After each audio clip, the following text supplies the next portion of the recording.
Let us roll.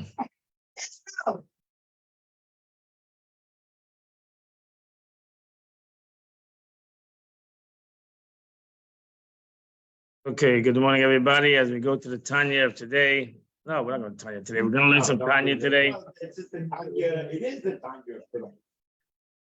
They're holding in chapter 13 of Tanya, and which is on page, it says page 54. Yeah. So in Chassidus, we learned that we have the concept of oid and kli. You have the aspect of a light in a vessel. That's where the Eibishter created the world, in the aspect of a light in a vessel. And so too, you have the concept of neshama and a guf. You have the aspect of the soul and the body, and both are the soul is the light of the light, and the body is the vessel. Both of them have a distinct, distinctly creative separately. The body is not created from the soul, and the soul is has its own is created also separately from the body, and the Eibishter puts together the body and the soul. He brings them together, and ultimately, when the soul passes away from the body Lofa Ata, Lofa Toshav, as the verse says, you come from earth, and you have your own. The body has its own distinct identity, and it returns to its identity. And the soul goes back to God who gave it. So you have these two entities, the body and the soul. So therefore, the Eibishter created within the nature of the body that it would be different than the neshama. It'll be different. And what's the difference? The difference is that we call the neshama we call the neshama light. Neir Hashem Nishma Sadam, the light of the candle of God is the soul of man. We call it the neshama light, an and an has a general rule. When you call something an like you call like the HaShemesh, the light of the sun. The light of the sun is a ray of the sun. It's part of the sun. So the light without the sun, you don't have a ray of the sun. So the ray of the sun is always connected to the sun. And when the ray of the sun is always connected to the sun, means that the ray of the sun is always bottled, it's always nullified to its source. Because that's the concept of a ray of the sun. A ray of the sun knows that it has no identity, personal identity. It doesn't go to the sun and go. The sun shines. The Eibishter made that the sun shines. So you have in Chassidus, you have Ma'or and Ma'or, which means you have you have light, and you have Ma'or, it's a luminary. So the sun shines, Baruch Hashem. The Ma'or, the source of light, shines, and therefore you have what comes out of the sun, and that's that's a general rule. Davak Lamar. That the is always connected to the ma'or, to the luminary. Then you have the guf, you have the body. And the body is not a ray of the sun. The body has by nature its own identity. And when a thing has its own identity, or thinks it has its own identity, then the body automatically comes from what we know, the Eitz Hadas, Teva Ra. The second something has an identity on its own, then it has the capability of feeling part of its source, or feeling its own identity, its own source, its own chas v'shalom, its own source. But ultimately, that a person feels that he has its own sources also comes from God, because God created the earth, created the light, and He also created the body. So He created the body should have its own identity. And that's what the Alter Rebbe is talking about in this Tanya right now in chapter 13.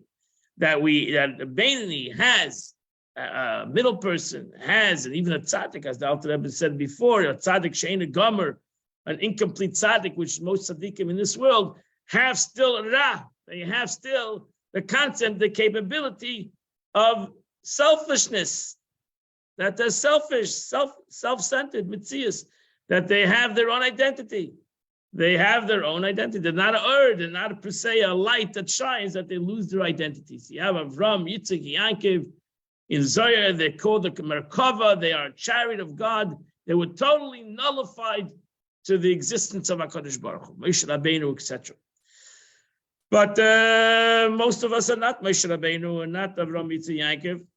And that's not our avodah. Our avodah is to be human beings, which we feel our own identity. The question is only how much we feel the aspect of our own identity, how selfish we are.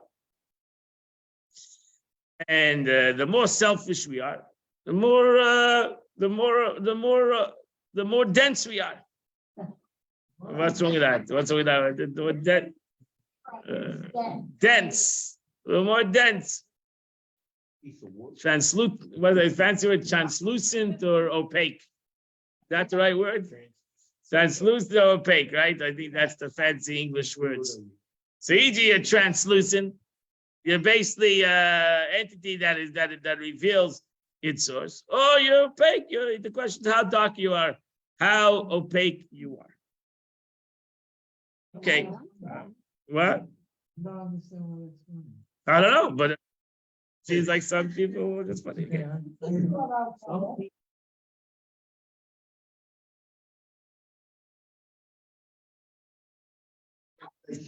So ultimately, what is the meaning is? So ultimately these two entities, the Ur, the Neshama, and the Kli, the vessel, is as the Alter Rebbe explains here in Tanya, are the judges of what we are. They are the judges. They have opinions, so to say, in what we should do. Self in the Neshama wants to be expression of godliness. The Neshama wants to be the concept of God. He wants to only express God. That's its agenda. It has no other agenda. It doesn't have a selfish thing in its existence because it's earth, because it's light. So it doesn't have a personal agenda. Your Neshama never has a personal agenda. His agenda is God. That's it. Whatever the Eibishter wants, that's what he wants. That's what the Neshama wants, and finished. It has no other thing it wants. It wants whatever God wants, it wants. The body has another opinion. And it could be that the body doesn't have to have an evil opinion. It could be the body just has a selfish opinion. And it says, no, it's important to me. I'm my own identity. And I need to exist. Torah accepts that, right? The Torah does not diminish that value, because the Torah says openly that if it comes to life and death issue, you should nullify everything, right? You should do every Aveda. Right? The Torah says, if bekuach nefesh, if it's a life and death issue, and you're going to die, if you're not going to eat treif, right? Eat gesundheit. Right? Because why? Because the body cannot live on spirituality alone. It needs to have food. And if it's not going to survive without this food, then you should feed him treif. Right? The Rambam writes actually today in the halacha, in the chapters of the Rambam writes, so if a person's dying, you don't say, okay, you know what, let's wait an hour and we'll get kosher food. Right? It's going to get an hour. We'll get the kosher food now. You can feed him the treif right now. You feed him the non-kosher right now. You don't say, but maybe in an hour I can feed him kosher food, because he may not survive the hour. So therefore, if he needs to, if a situation comes that a person needs to eat non-kosher right now, you can feed him non-kosher right now. If you need to break the Shabbos right now, you break the Shabbos right now. You don't say, let's wait another hour and put the person in more danger. You break it right now. And that's it. That's what? Okay, good word. No, but the word's not like that. Not that you're afraid of the future. The point is, the Eibishter understands the guf. The Eibishter created the guf like he created the neshama. And the guf needs to have certain things in this world, which is food. Selfless that God wants a Jew to eat kosher food. And he should be made nefesh for kosher food. Selfless you should go to the nth degree to eat kosher. But if it's a life and death issue, So you eat non-kosher food. And that's what you should do. Why? Because the body needs to live. Just like the soul needs to live, the body should live. The Eibishter wants the body to live. What? That's halacha. It's not my it's halacha. That's Jewish law. Because the body, the Eibishter wants, just like the neshama should live, the Eibishter wants the body to live. You should live by it, not Chayamas, you should die by it. There's always exception to the rule. Where they're forcing you to eat non-kosher to prove that God's wrong, you should go on Mesiras Nefesh. So then you should go on Mesiras Nefesh. Then they're trying to show you that the soul is not important. If it's not that is not to prove that the soul is not important, then you should go. Then you should eat the treif. But if they're trying to show that the soul is not important, they're forcing on you non-kosher food. The nations of the world, like history has shown, that they wanted to force upon Yidden to eat non-kosher. So then you go on Mesiras Nefesh. Then you die. Because the neshama is as important as the body. And to say that the neshama is not important and the body is more important, then you have to go on Mesiras Nefesh. Understand? So that then you have to go on self-sacrifice. And you have to be ready to give up your life for every mitzvah in the Torah. Jews went to Mesiras Nefesh throughout history for every mitzvah in the Torah. And they were murdered and killed not only for major mitzvahs, but for every mitzvah in the Torah. Because ultimately, if they want to prove that the neshama is not important, and the most important thing is the guf, that was the Greek. That was the war between the Greeks and the Chashmonaim. They wanted to prove that the guf is more important than your neshama. And then you have to go on Mesiras Nefesh. You can't allow that. You can't allow that. The guf is important, and the neshama might be more important. Not that the guf is not important, the neshama might be more important. But not that the guf is not important. The guf is important also. No, again, correct. Those three, and Rama writes also. Allah tells you also, if they come to prove that the nations of the world want to force upon you not to do a mitzvah, then you have to go on Mesiras Nefesh, because that's Kiddush Hashem. Then you have Kiddush Hashem. Well, you can sanctify in God's name, that to show the world and show yourself that a mitzvah is important. The Chas V'Shalom, my guf is not going to override my neshama. Sakana, not a dostama sakana, it's not there. Then you should talk and do the other way. Then you should do it. Okay, so it's a good one. So why? Because the nature of the body, the guf, is also created by God. Truth is, as the Alter Rebbe says, that ultimately that's why we go to the Eibishter to that's what we ended last week. That's what the Alter Rebbe says. We should go to the Eibishter to ask God what we should do in any situation. Why? Because the Eibishter created that we have a nature that is that's our body that wants to be selfish and wants to self-preservation. And that self-preservation is an important thing. The question is how important it becomes to us, this concept of self-preservation and our selfish side.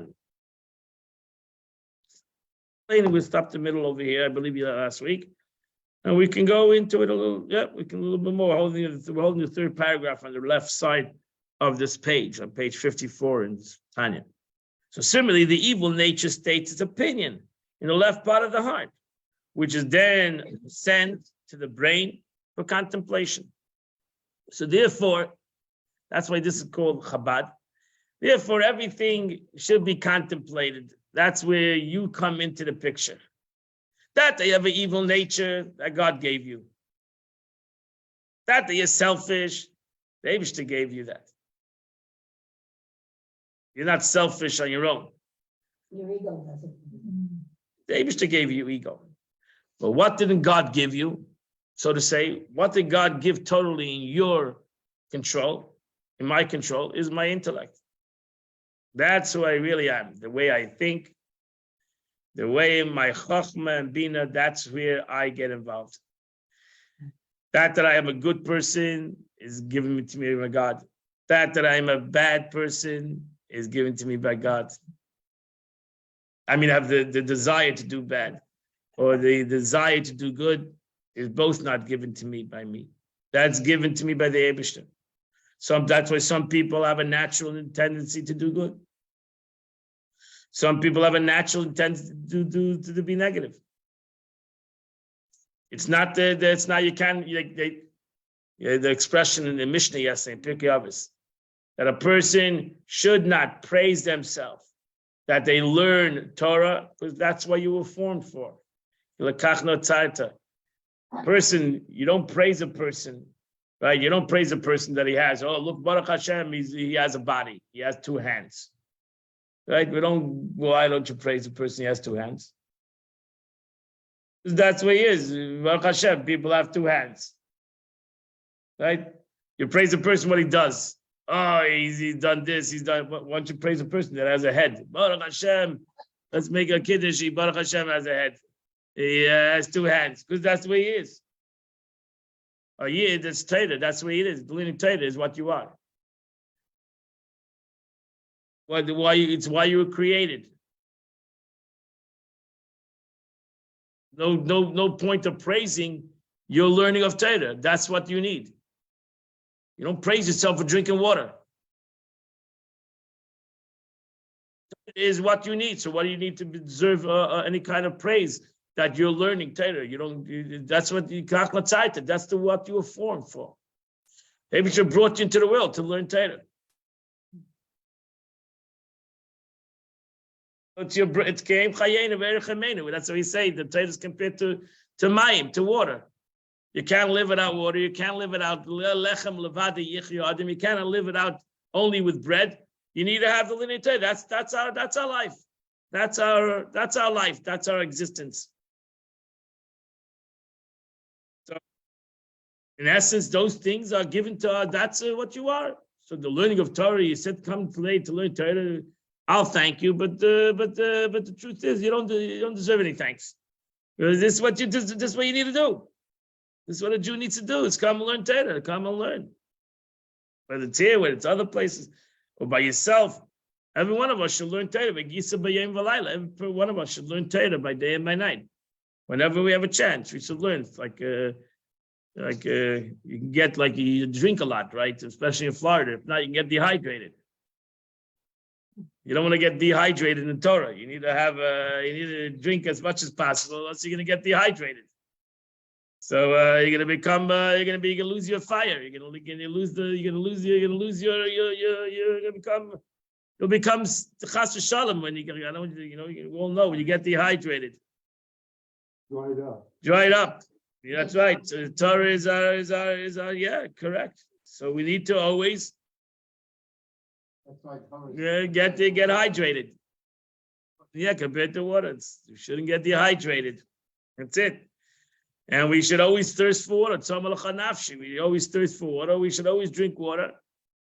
And there's again, we don't praise ourselves for drinking water because it's our existence. Everybody understands they need to drink water. That we have, that's a gift in heaven. That we have, that's what we need. The question is the way we understand the Torah, the way we comprehend the Torah. We can comprehend it in a positive way. We can comprehend it in a negative way. We can learn Torah and be inspired. We can learn Torah and then take the Torah and use it out in a negative way. And therefore, it all depends on the way it ascends. Contemplation so too in the aspect of negative. If you're born a negative person, born with the midas hagevura, with the attribute of severity, or you've been surrounded around severe people that are negative, and they taught you to be negative, God forbid. That can be a taught thing to be a negative person. Yeah. So you're taught to be negative. Then now you have to be able, when it comes to your mind, now you have your choice to either flip it around, diminish it, subjugate it, so whatever you want to do with it. And you cannot tell a negative person not to be negative, because that's the way he is. It's not his fault. You didn't choose sometimes to be negative. It was brought up, could be hormonal, whatever. 100%. But the choice, the way you're gonna, it is a choice ultimately, the way you're gonna act. It's not a choice in what that you have a negative nature. That's not your choice. It might not be your choice. I didn't say that. It might not be your choice. It could be the Eibishter gave you a character of negativity. How would the rest? What do you mean? Like there's a book, Positivity Bias. So He tried to get them to be more. if you're a positive person, you don't have to read the. If you're a positive person, you don't have to read the book Positively Biased, because you're just a positive person. I can't picture. Why is there a book? Because the Rebbe was positively biased. Because the Rebbe is by nature positive. You give me an example to Rebbe. Okay, that's your question. Saying. I didn't say that. I never said that either. I said that you have a nature is given to you by God. Not that you can't help it. Then the Eibishter gave you a brain, and now take your nature and change it or control it. I never said you cannot help it. That you have an evil nature that you cannot help. You're gonna have an evil nature. Maybe you're not gonna change it. Maybe you're not gonna change it. No. I don't know if it can be changed. A midah cannot be, lav dafka, a midah can be changed.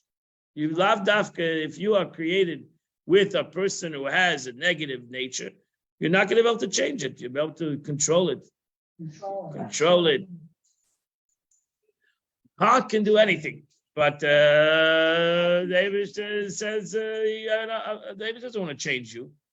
He wants you to take this concept that I've given to you and do the best to control. That's what I mean. It could be. It is. Yeah. So if you're negative for some time, Yeah. where does, because we learn all the time about evil inclination. Yeah. So does this person? That's an so does opinion. it mixed in with it? That the Yeah. person has evil inclination? Yeah, evil inclination tells you to be negative. Yeah. It's all the same thing. He has an opinion. Just because he has an opinion, your evil nature has an opinion. He has an opinion, a very strong opinion. He's very opinionated. Yeah. And he tells you that this is who you are. You ever heard the expression, people say, take me as I am. Take me as I am. I am a harsh person. I'm an emotional person. I'm an angry person. And you got to take me the way I am. So why? Because his evil inclination, he's talking from his Yetzer Hara. His Yetzer Hara tells him the same thing. Take me the way I am. I'm your Yetzer Hara. You need to take me the way I am. And you are never going to change me. And therefore, you need to live with it. And that's it. And you have to tell yourself, no. You know what? This is I agree with you. I take your opinion, but I don't have to do your opinion. I don't have to do what you say, right? I can control it. It's a lifelong test. Rahmanis, the Alter Rebbe is going to say later, why did God do this to people? Your past neshamas that you are. No, that's a midah that the Eibishter gives. It's nothing to do with your neshama. Your neshama is godly. Is always pure. Your guf, your neshama of the guf, the nature of the guf. Ultimately, the nature of the guf dies. What happens to the neshama of the guf?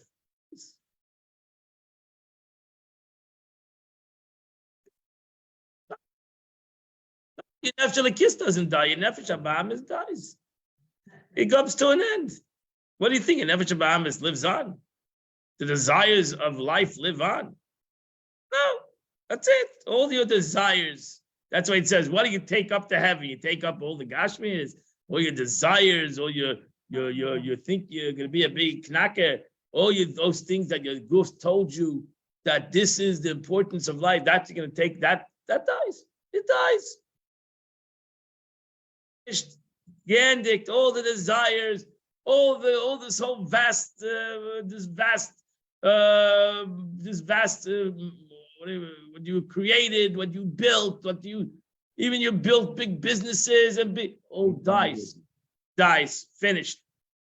The next person takes it over, it becomes his. So all your aspirations, your physical aspirations, dies. Igmar dies. Wonderful. It dies. What lives on? Your nefesh l'kis lives on. Your godly soul lives on. That's what lives on. That's the neshama that was here before and will be here later. So all these negative things, they die. They have no existence. They don't have true existence because they die. They die. Finished. Nigman. They don't live on forever. And they die, but they're very powerful. As long as they're in existence, they're extremely powerful because they were created to be powerful. God created these entities to be powerful. And to be an equal man. So you have this aspect, this concept, this aspect. So you have to take the opinion into you have to listen to the opinion. To ignore the opinion is ignoring self. You can't ignore yourself. You got to listen to the opinion. And then there's a way you have to learn how to respond to that opinion. Because it's important, the opinion is important opinion. And it's a true opinion. It's not a lie. Your nefesh b'am is your animal, your body is not a lie. It's real. So he has a true opinion. And you need to listen to the opinion. And then you need that's why you cannot really overcome that opinion.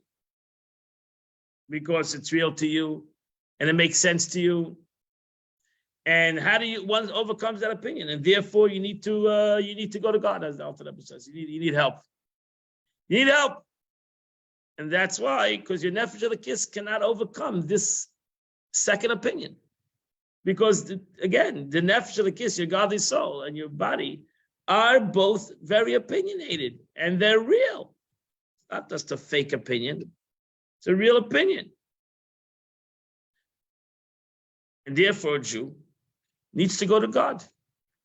Needs to go to Shulchan Aruch. Needs to go to Jerusalem. So right? So immediately, it's challenged by a second judge, the divine soul in the brain. Extended into him the lighter part of the heart, the abode of the good nature. So now your godly soul also has an opinion. This opinion comes from good. It says, my opinion is also important. So if you don't go to the third judge, you don't go to the third opinion, then usually you're going to fall into it depends who's stronger. You're going to fall into your evil opinion, your natural opinion. Selfish opinion. You have to always go to the Eibishter. You have to go to God. You got to go to third opinion. That's why in Jewish, the Alter Rebbe is giving an analogy. In Jewish law, you have 3 rabbis. So you have 3 rabbis. All 3 rabbis, you have to do the chachma is that one rabbi should agree with the one. You need 2 guys to agree, which is not easy. And automatically they overcome the third opinion. You have 2 against 1. So that's what the Alter Rebbe says. The divine soul of brain, extends to the right, the abode of good nature. The final verdict comes from the arbitrator, and that is the Holy One, blessed be He, who comes to the aid self of the soul of the godly soul. So you have 2 against 1. That's if you go to the third opinion. That's if you go to the third opinion. Oh, that's the way the sage says. If the Holy One, blessed be He, did not help him, he could not overcome his evil inclination. So the Gemara tells you right away that if you're not going to go to if you're not going to come to God, you're going to try to overcome your animalistic soul by yourself, you're not going to win.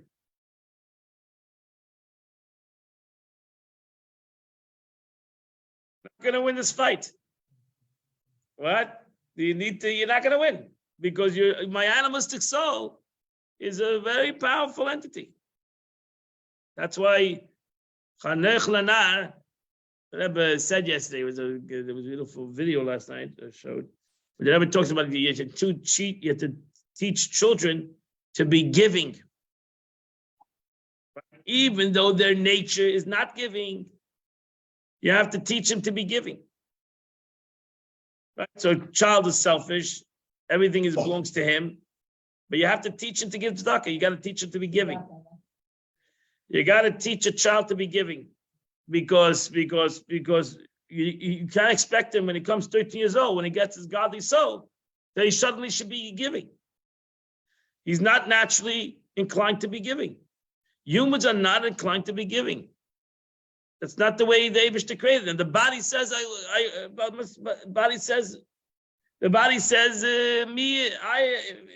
what's mine is mine, what's yours is yours. What's mine is mine, what's yours is mine. The body says that's what I am, that's it. And the godly soul says, what? No. What should be is what's mine is yours and yours is yours. So that's what it should be. That's what your godly soul says. I'm giving. I'm giving. What do I need to, it's not about me. It's not about me. That's your godly soul. It's about chesed, it's about kindness, it's about love. It's not about me. Your body says, no, this is about me. Not that it's a negative. I'm not hurting anybody. What's mine is mine. I'm not stealing from you. I steal from you. Then you're what's mine is mine and what's yours is yours. What's so terrible?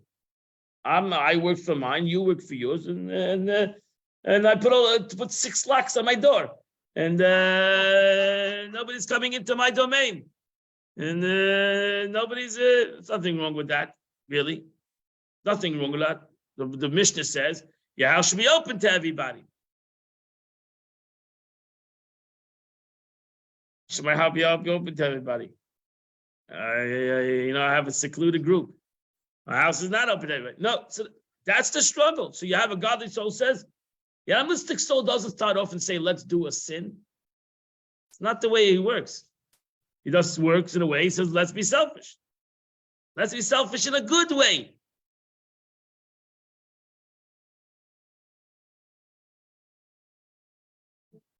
What's mine is mine, what's yours is yours.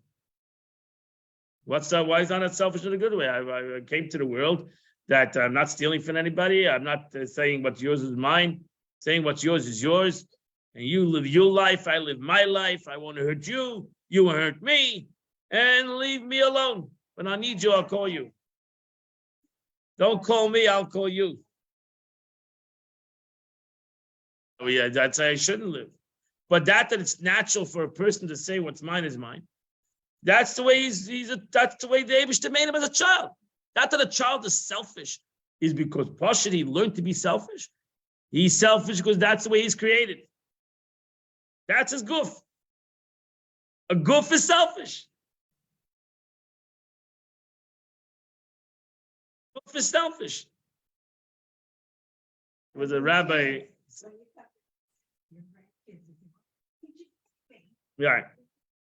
And then you have to give each one of your grandchildren the same thing, because if not, they're going to be jealous. That's it. You didn't get this guy. You get a bigger thing. Oh, I wanted that color. Everybody, the kids. That's the way it is. It's the way it is. Humans are selfish. That's it. That's not a terrible thing. You don't say the kid is evil. They're selfish. That's why the Eibishter created the body, the goof to be selfish. Nefesh HaBaham is to be selfish. And there's a lot of things. There's a lot of positive in that. There's positive if it can be right, because a person should not Adam Nivri Yechidi. The Gemara says a human being was created a Yachid. That he should say B'shvili Nivra Elam. He should realize that he has to learn on himself. He has to accomplish himself. He cannot rely on others, and he should do everything by himself. Person was created, like everything God created in the world. He created two entities, created 2 cows, created two things. And when the Eibishter created humanity, he created one. So the Gemara says, why couldn't God create 2 people? Like he created 2 cows, a male and a female. He created them one. And the Gemara gives, one of the answers the Gemara gives is that a person should say, it's my responsibility. Up to me. Split in half. Later, them in half. But to begin with, they're created for one entity. Why? Because everybody should say, it's up to me. To say, me and you. I'm me. I just gotta do it. Makar Shein Ish. There's another person to do it. Stand up and do it. Don't always say somebody else should do it. That's why you created a yachid. In the essence, when the Gemara asks the players, we're not like that. We a lot of people in the world, but everybody needs to look at himself as a yachid. In essence, everybody needs to. We all have the spark of Adam Adishan in us. We all come from Adam Adishan, whether we're male or female. We all come from Adam Adishan, and we all have to realize that it's up to us, up to me.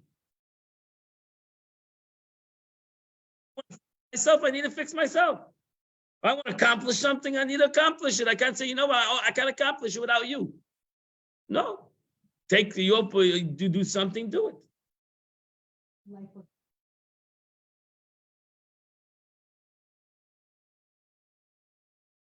These expressions. But it all comes from the concept of self. That is a positive self. Oh, I'm nothing. No, you are something. The Eibishter created you, you're something. And therefore, do what you got to do. Fetching so much. And the Rebbe writes, one good deed is more powerful than 1,000 kvetches. Go out and do the good deed and stop complaining. He's asking for a person to do more his best. So therefore, a person was created with these two entities. She should realize that God created these two entities. He created these two entities. He created the guf, he created the soul, he created the godly soul, he created the animalistic soul, he created these two entities because that's what God wanted. That's what it means of the glow radiated by the divine light, which illuminates the divine soul.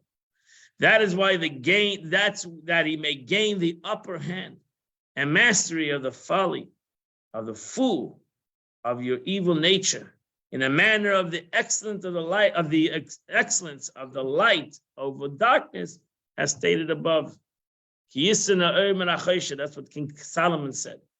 The Eibishter wanted to show the greatness of light over darkness that we wouldn't be able to see if we didn't have this concept. The Eibishter didn't give us this concept of darkness.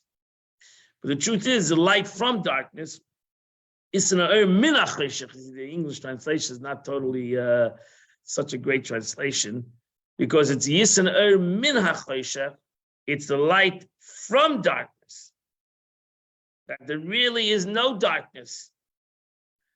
The Eibishter created your body that it would actually work exactly fine with your godly soul. There's not a contradiction between the two. They actually came together for the same purpose. They came together for the same purpose. The godly soul and the animalistic soul both came together for the exact same purpose. And that is the revelation of godliness in the world, which couldn't have happened without the guf, without your soul and your body.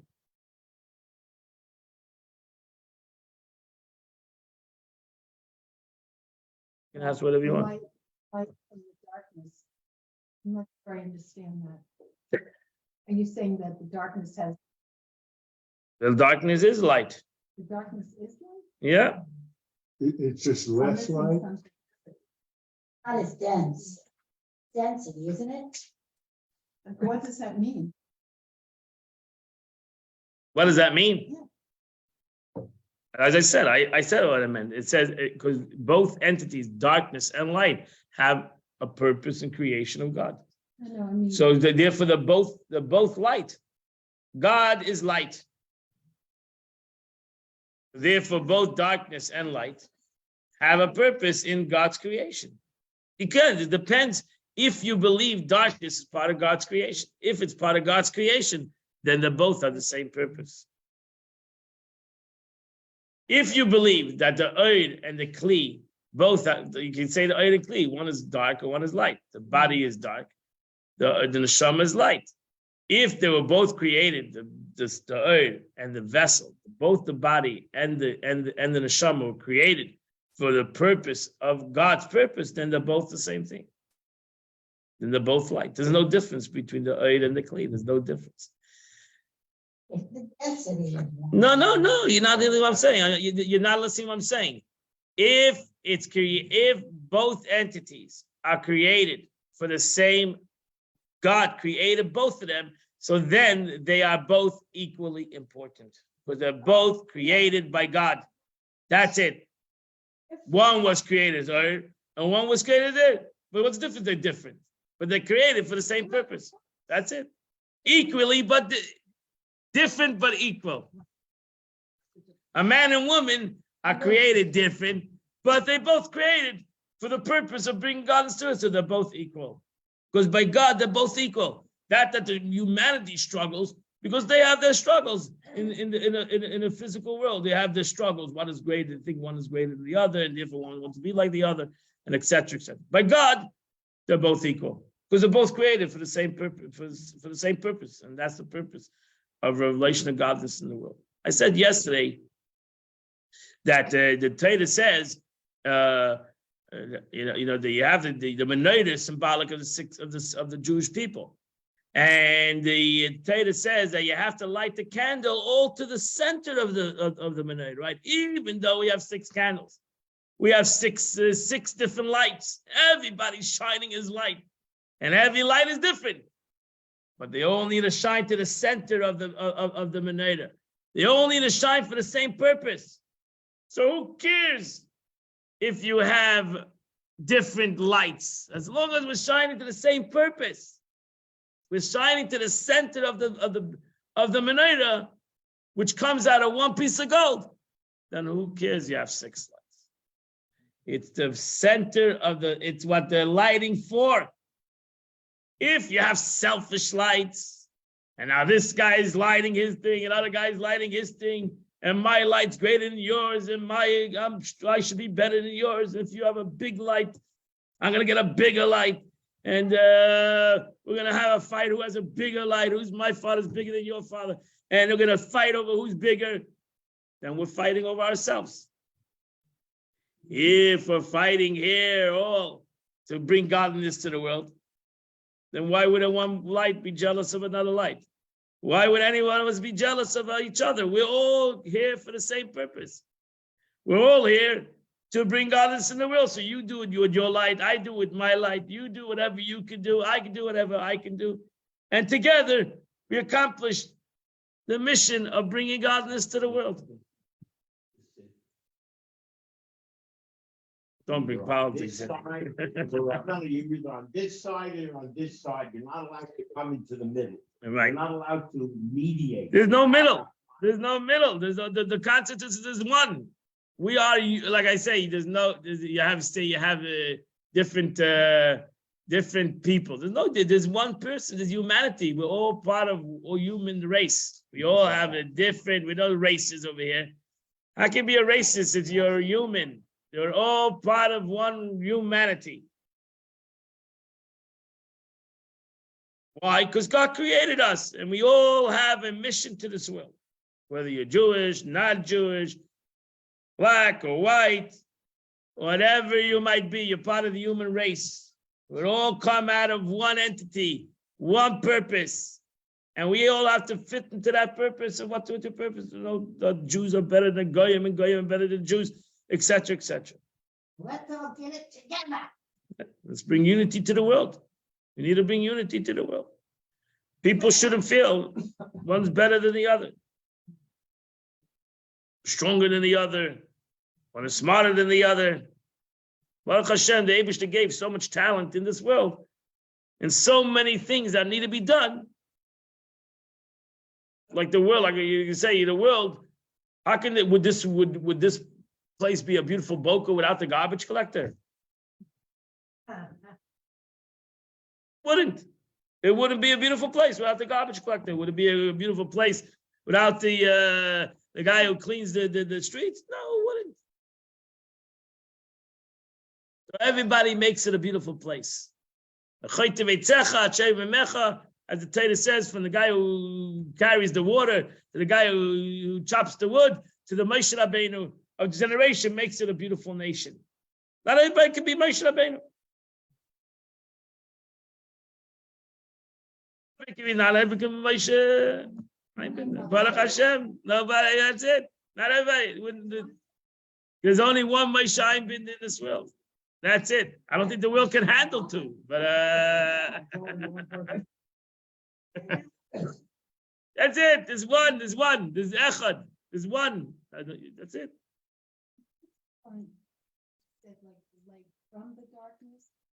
The light from the darkness. We have to prove that darkness brings out light. Just like light brings out light, darkness brings out light. You overcome your evil inclination. That's how darkness brings out light. Okay, that's a simple answer. That's what the Alter Rebbe says over here. The darkness brings out light when you take your darkness. Every person has darkness. Every human being has darkness. He's selfish. There's darkness, and you take that selfishness and you use it only for good. And then you take that darkness and you show that it's really light. It's not selfish. It's really selfish for the right reason. Pleasure. I'm just thinking out loud, so it might not make any sense. The Oh, first statement. shocking situation. Which meant that darkness preceded the light. Yes, correct. So darkness Precedes the light, correct. From darkness you come to light. Correct. That's one of the proofs. That Erev always brings to Boker. Darkness brings to light. Not the other way, that light brings to darkness. Darkness always brings to light. That's where the evening precedes the morning. Right. The darkness. So what makes a complete day? Erev, evening, and light. So darkness leads to light. Because there's really no darkness. That shows you that darkness is there for the light. The Erev, the evening, the darkness is there, that it should be the morning. So when the day starts, in Torah, the day starts when it becomes dark. Right? It starts in darkness. Yom Tov starts in darkness. Everything starts in darkness. We should bring out the light in this darkness. Take the darkness, right? You make the first past Friday night, you came together after it was dark, and you said Kiddush. You sanctified the darkness. Sat down and had a Suda Shabbos in this darkness. Where did you have the first Seder in the Mitzrayim? In the darkness. That's where they had the first Seder. They didn't go out of Mitzrayim and have the Seder. They had the Seder in the Mitzrayim. To show that this is part of Yetzias Mitzrayim. Part of going out of Mitzrayim is sitting in Mitzrayim and celebrating Yetzias Mitzrayim. To celebrate Yetzias Mitzrayim going out of Mitzrayim is not a chachma. To celebrate Yetzias Mitzrayim in Mitzrayim, in darkness, to say that this is not real. This is ultimately going to be the greatest yontiv in history. That is the concept of revelation of darkness. And Ameitzar Karasi Ka. Anani Bamerchav Ka. We say it. And Ameitzar, from my confinement, I call out to God.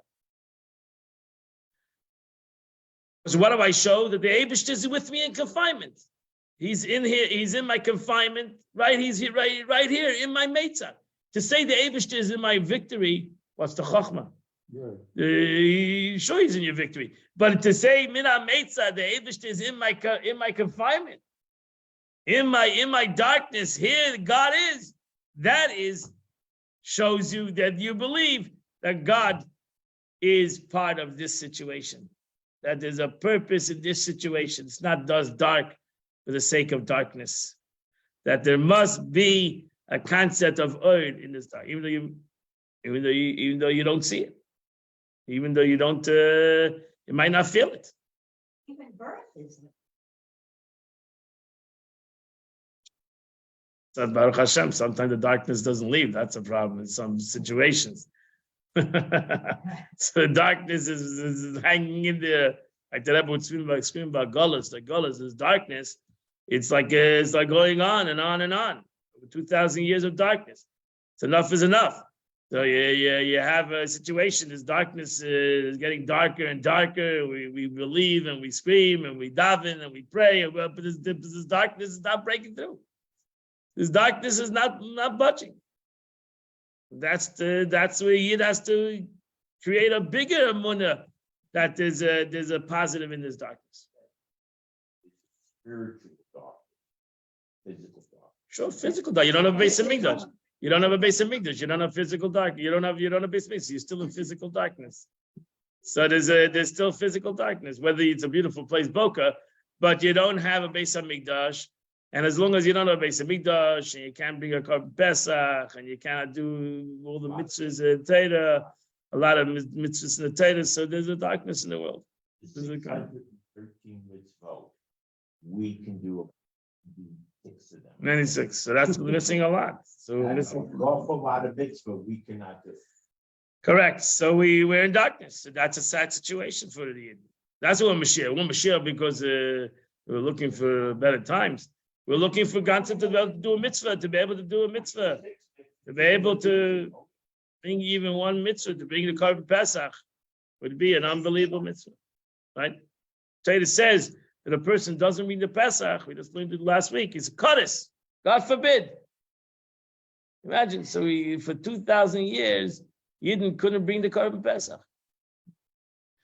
You're right that we couldn't bring the Korban Pesach because we can't, but still we didn't bring the Korban Pesach. For 2,000 years, so that's what we got to scream, like the Jews in the desert screamed out, Lama de Garo, how much time, why should we lose this mitzvah, right?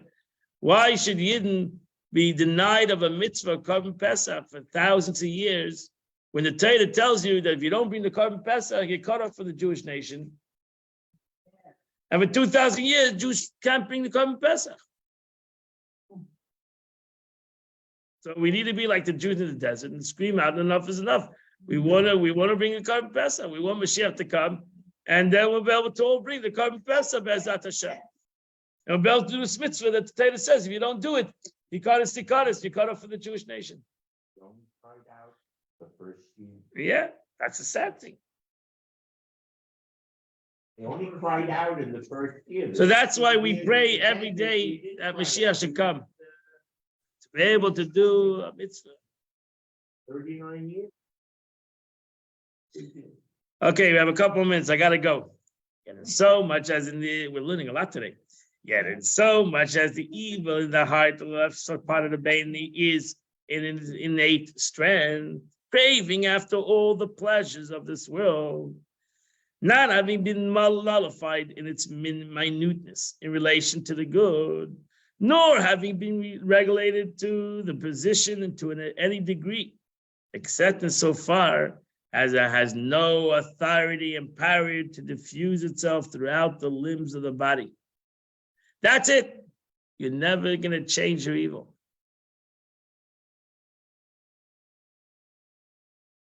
Therefore, you should never trust yourself to the day you die, the Mishnah says.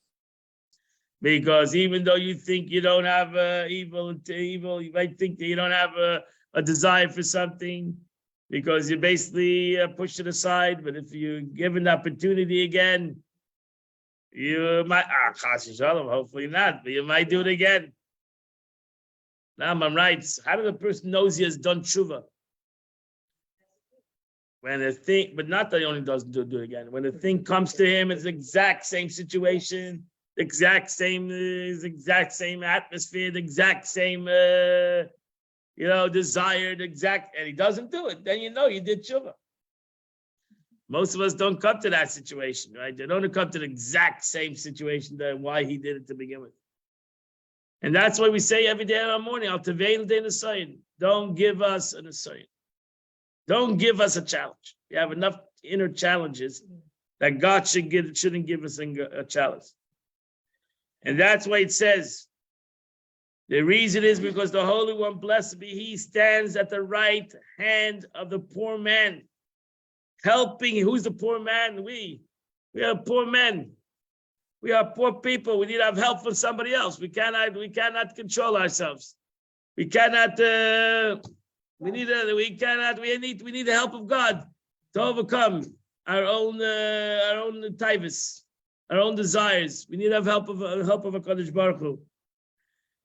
So the right hand of the poor man helping him to and irradiating his divine soul, such a person is likened to a wicked man. In the words of our sages, even if the whole world tells you are righteous, in your own eyes you should regard yourself as wicked, meaning that even though you're so righteous, but you realize you cannot over everything, you need the Eibishter to help you. You're a man. I'm not talking about man and woman. You're so strong.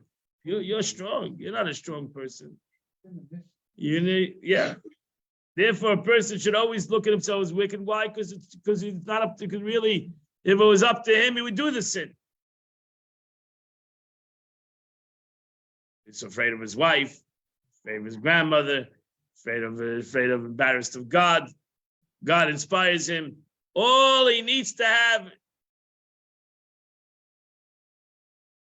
The first Rashi in the Torah, in the beginning of Noach, the second portion, is Rashi says, Noach, the Torah says Noach was a tzaddik. Then he says, Rashi says, not such a great tzaddik, right? So, right, he was not such a great tzaddik. And why Rashi say he wasn't? So Rashi says you have to compare Noach to Avram Avinu. The difference is, it says, Velakim esalach Noach, that the Eibishter Pasha had to walk with him. Avram Avinu took God to places. That's a tzaddik. A tzaddik takes God. No. God needs to take him. Whatever. God needs to take him. Noach needed to have the Eibush to take him wherever he goes. That's a tzaddik. Who's a tzaddik? The tzaddik. Avram Avinu took the Eibush to places. He dragged God to places. He brought God to the world. We need to be like Avram Avinu. So even though that Noach was a tzaddik, we need to be like Avram Avinu. We need to be strong entities that bring God to the world. Not that we need constantly have God, help us, please. Oh, I cannot do anything. I am a loser. No, be a leader.